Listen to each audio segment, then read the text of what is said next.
All right, while Trump negotiates with foreign leaders, Democrats here at home are trying to impede his war on narcoterrorism. Several in the Senate are trying to pass a resolution stopping him from conducting the strikes.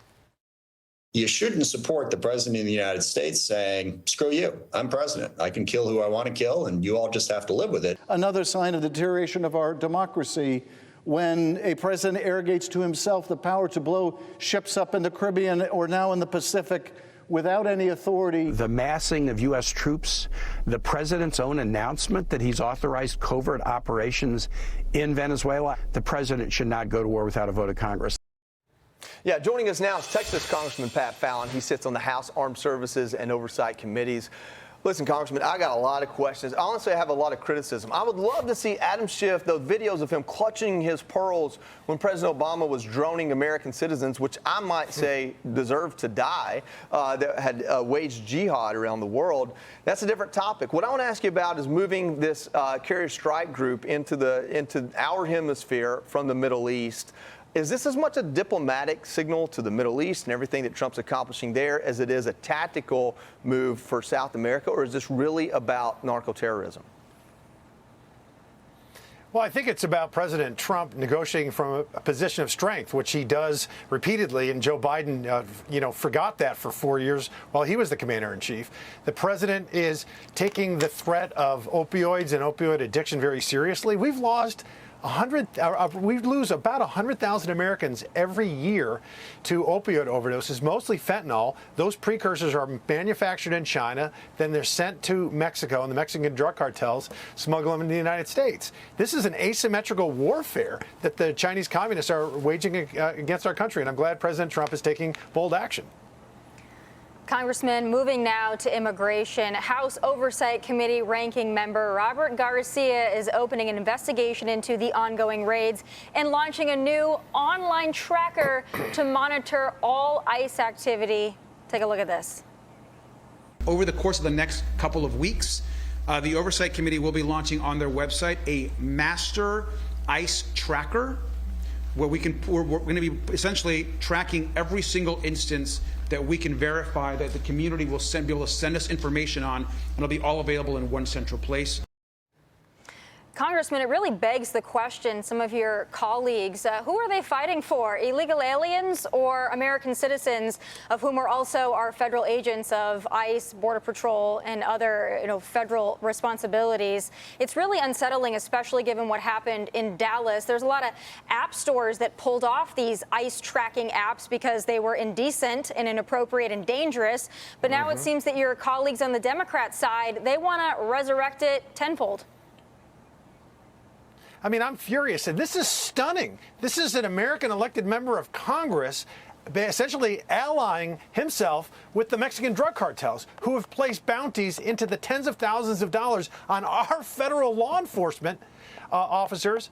And he is doing their dirty work for them. That is absolutely, if you were writing a novel, that would be beyond, the reader couldn't suspend disbelief. This is disgusting, and it should be called out for what it is. Absolutely.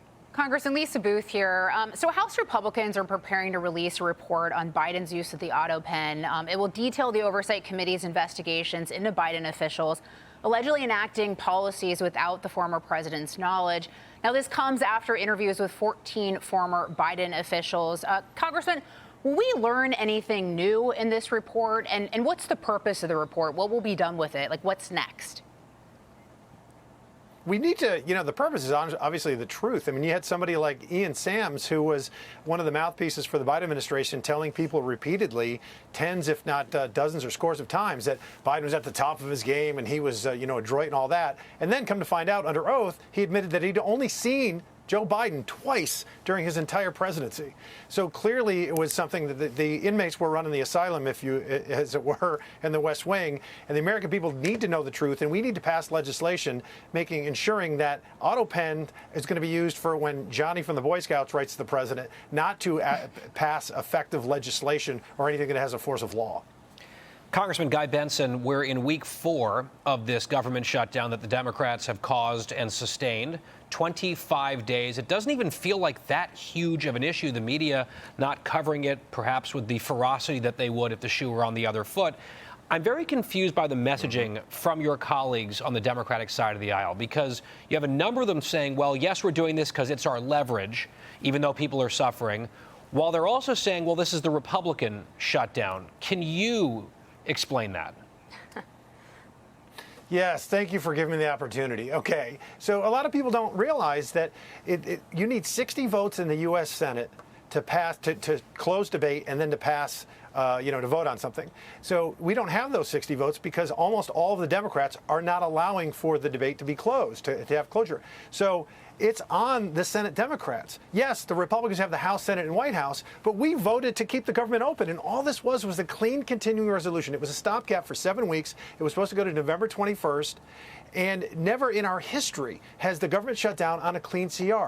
Never in our history, the Republican Party has never closed the government and shut it down when we were in the minority in the House, Senate, and White House. So this is really nothing short of a legislative coup. The Democrats are using an excuse of I.C.E. tax credits when they were the ones that passed that legislation through reconciliation back in 2021 without Republican support, and they put the temporary measure on. They sunsetted it. They made it run out December 31st, 2025, and now they're trying to blame Republicans. It's absolutely disgusting. Congressman, thank you for joining us. We covered a lot of ground. I'd love to follow up on all of them, but we only have so much time. Hopefully you'll join us again soon. Thank you. God bless y'all. Yes, sir. Same to you. Click here to subscribe to the Fox News YouTube page to catch our hottest interviews and most compelling analysis. You won't get it anywhere else.